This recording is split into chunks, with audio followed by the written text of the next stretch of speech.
Assalamualaikum. In the name of Allah, the Beneficent, the Merciful, I bear witness there is no God but Allah, who came to us in the persons of Master Fard Muhammad. And I bear witness that the most honorable Elijah Muhammad is indeed thine exalted Christ. And I furthermore indeed bear witness that the Honorable Minister Louis Farrakhan is our divine reminder, leader, teacher, and guide. I greet you all in the nation-greeted words of peace. We say it in the Arabic language, Assalamualaikum. All praises is due to Allah.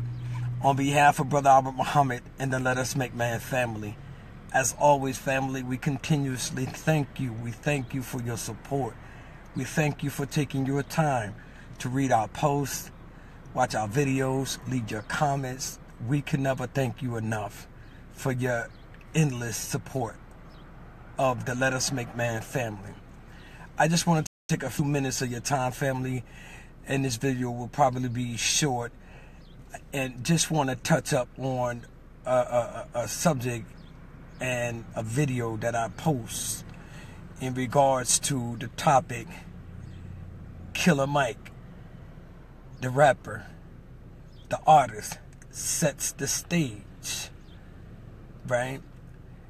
After viewing the video and when the Honorable Minister Louis Farrakhan was speaking with members of the rap community and listening to the response from Killer Mike, showing us how important and how sincere this brother was and important the minister was to him personally, which encouraging him to go in a direction that will serve our community far better. I have nothing but absolutely major love for the stance my brother Killer Mike took by speaking out and showing his love, showing his emotions for the work of the Honorable Minister Louis Farrakhan and the Nation of Islam as a whole, right? Appealing to the Honorable Minister Louis Farrakhan to continue to give guidance to the rap community, right? But my question, will the new hip-hop artists, the young ones out there, will they follow? Or are they more focused on the carrot that dangles before their eyes? Hip-hop, as the Honorable Minister Louis Farrakhan taught us and teaches us, it's a whole new language that it took white people a long time to really begin to decipher, because they thought that it would just come and go.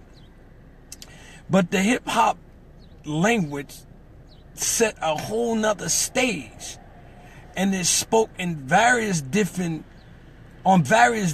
volumes when it came to the African American community or blacks in the black community. It's really an art form that's cultivated from the children of the slaves. So you have to understand, the slaves was brought here, they spoke many different languages that only they really understand and communicate with each other. And they learned ways to communicate with each other. So the hip-hop community, when it established itself as a new form of communication in terms of language that we all can actually communicate and relate with one another. Many of us asked us what happened after the Million Man March. In other words, what did the Nation of Islam do? Or where's the results of the Million Man March? Number one, the results of the Million Man March lies within you and I individually. The Million Man March wasn't just for the Nation of Islam.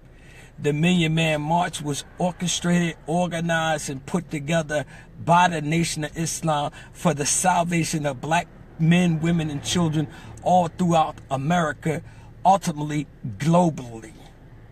So the responsibility didn't lie on just the Nation of Islam. It lied on black men, women, and children as a whole, particularly black men that came out and supported the Million Man March. Right? But you have to understand that they was planning as well as we were planning. Who is the they? Our open enemies. Those who don't want to see us unify and unite like we done during the Million Man March. You have to ask yourself, before the Million Man March, we didn't have the kind of language that we have going on in the hip hop community today. We had basic standards in the hip hop community from the 70s, the 80s, the 90s, to the late 90s and the early 2000s. Right? The Million Man March took place in 1995. Is that correct? Absolutely. So they decided that they had to come up with something, meaning our open enemies, to counter the effect that the Million Man March had on the African American community, because it showed a sense of unity and power that black men can come together and not harm and shoot and kill each other at that time. So because they knew hip hop was our form of communication, a language that they hadn't really deciphered yet.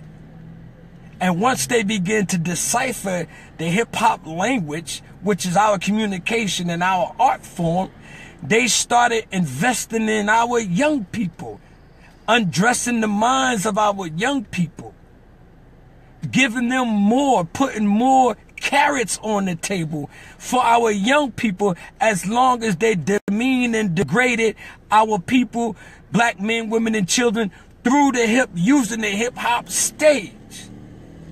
You understand what I'm saying? So when you look at the Killer Mike era, and then you look at the new school era of hip hop artists, you can see the effect of our open enemy. See, when we were planning, they were planning our demise. They had to come up with something to keep us blind, deaf, and dumb. So they began to invest in giving more to the younger generation, right?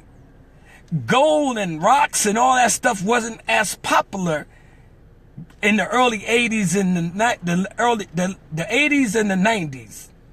You had a few gold ropes, a few gold bracelets. Really wasn't that popular.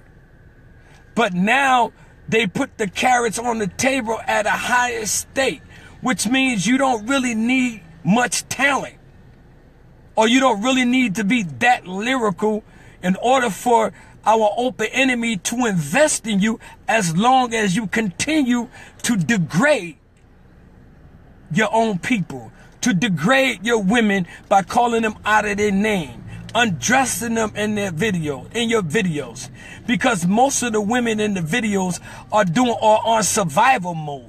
And if you ask any of the dancers that ever danced in the video, they'll tell you straight up, I'm doing it for the money. I'll come out of my clothes for the money. See, you didn't have that going on when you had Salt and Pepper and artists like that during that time coming up. So you got to understand the master plan of our open enemy, taking our stage, the hip hop community, and basically destroying it from within. So now you got artists coming from nowhere, speaking unheard of language, right? Degrading our men, women, and children all over the radio air. They play anything, say anything.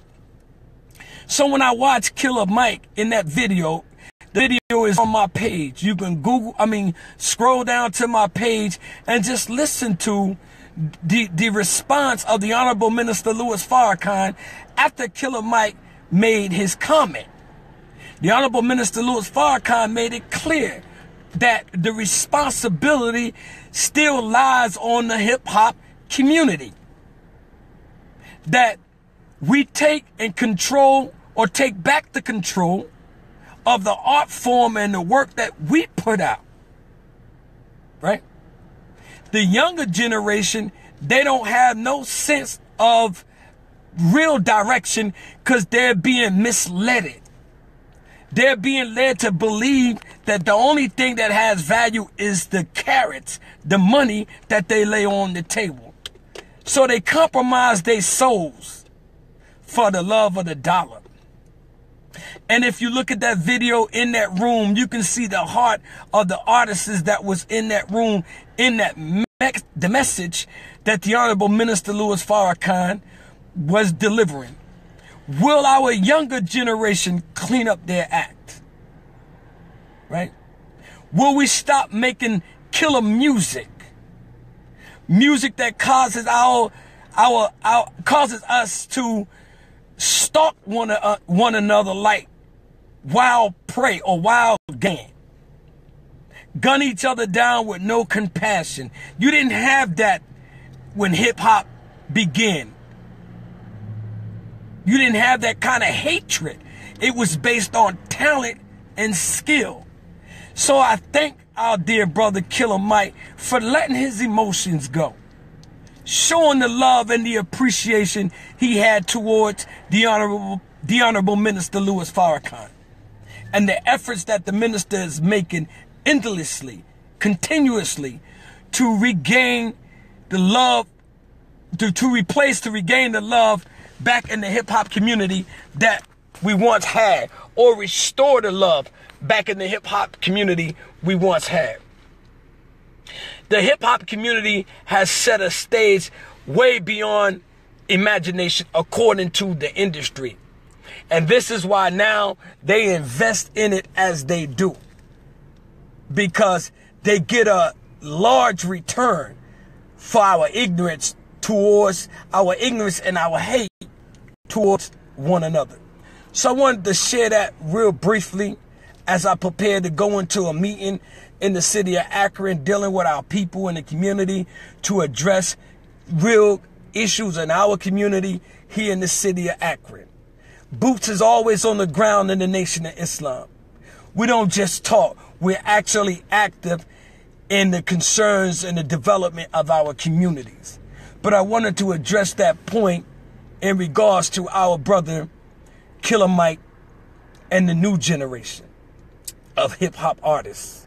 Because when you listen to the newer hip-hop artists today, I'm not even shocked, because I understand what they're basically up against.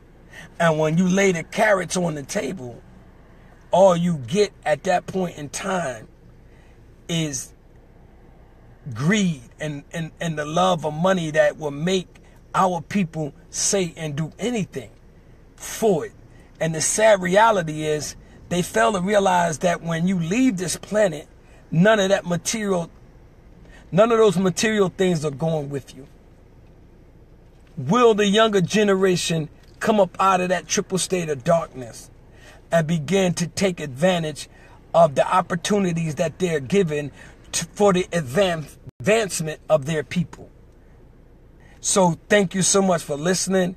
Again, family, I can never stress it more. I really thank our brother Killer Mike, who's a strong spokesperson, for showing the love that he showed to the Honorable Minister Louis Farrakhan and the Nation of Islam in that video, just generally appealing to the minister to keep on guiding the hip-hop community.